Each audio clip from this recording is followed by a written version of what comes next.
coin jock this morning, crossed over the Albemarle Sound, and now we're in Alligator River Marina. Stopped to get some diesel. It's a pretty cool place because they sell boat diesel and it's also a gas station for cars. And now we're going to head on down to Belhaven.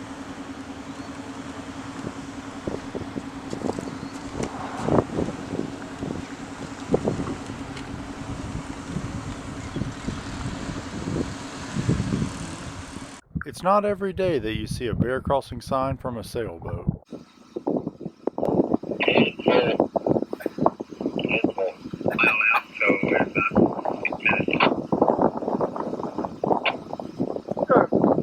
This bridge center seems pretty legit. Damn for. I mean, can you imagine that you just sit there all day? And that's all you do is people say, hey, can you open the bridge? Alright. What is it? Nah. Well, we've got the guy yesterday. This is a one span opening. I didn't know what he was saying. It became apparent. I just nodded along. Dude, you don't know what to do, just play along.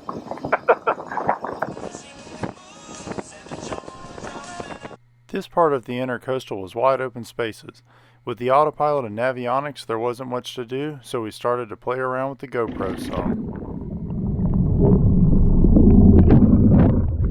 The water was just too murky to see anything underwater, so we brainstormed on what else could be a neat shot.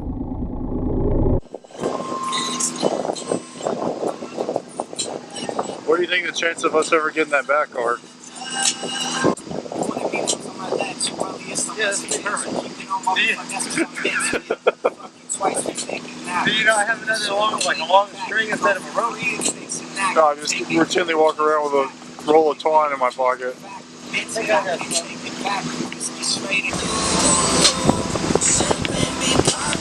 that just come to you? I've been studying up on that for a while. And you asked me why I brought my tomahawk. I never asked. Now the battery will be dead.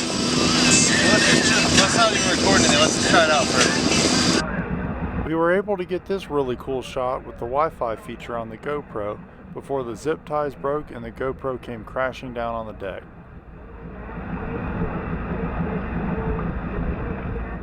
Unfortunately, now we have one halyard that is stuck at the top of the mast, but Joey tried to make it up to me by doing some other improvements around the boat. I did notice that later on that afternoon, our new hatch hinge went suspiciously missing. Say 100 yards past green number 9, then we're turning right into Belhaven Town Dock on a starboard side. It seems pretty adamant about that, so I'm not sure. I think it's going to be more of a however we can get in there type of a thing. Today, Belhaven is a small town of only a few blocks. In the 1800s, it was a bustling town with many lumber companies. The river and the railroad provided the necessary transportation of the wood. Today, many of the houses from the 1800s still stand. Oh, there's the gingerbread. That looks like, what'd she say? Oh, it's... They're closed tomorrow. Man, I gotta tell you though, I bet that probably is a pretty good restaurant. Yeah, and you know I love a good breakfast, so I'm kind of upset about that. The next morning we were up with the sun and back underway.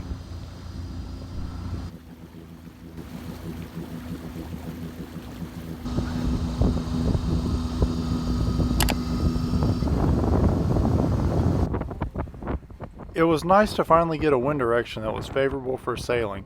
We had had to motor for the last 2 days and our diesel was starting to get low, so we stopped in Oriental, North Carolina to top off the tanks.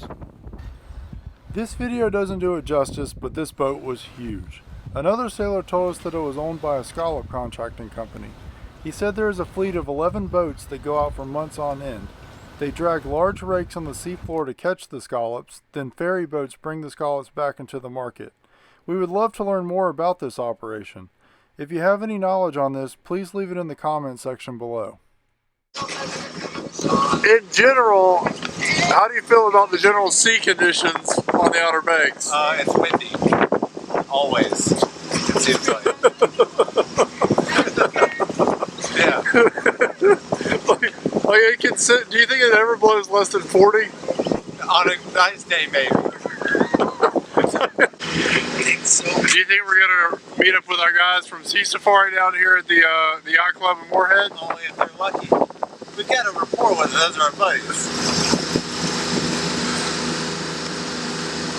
Yeah, I would like to see the inner base because the outer base is rough as shit all the time. How was the hospitality in Belhaven? There was one lady that tried to take advantage of you. She wanted you to take her car. She didn't want me to take her car. She offered you her car. No, you said, can I go to the grocery store? She said, here, take my car. See, now, if you had that boat, how long would it take you to run from Miami to Maine? Surely not long. Not very long. I think the hardest part would be the outer banks. The hardest part would be the outer banks.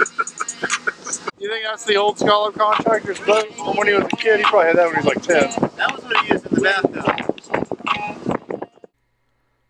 Later that evening, we ended up in Morehead City.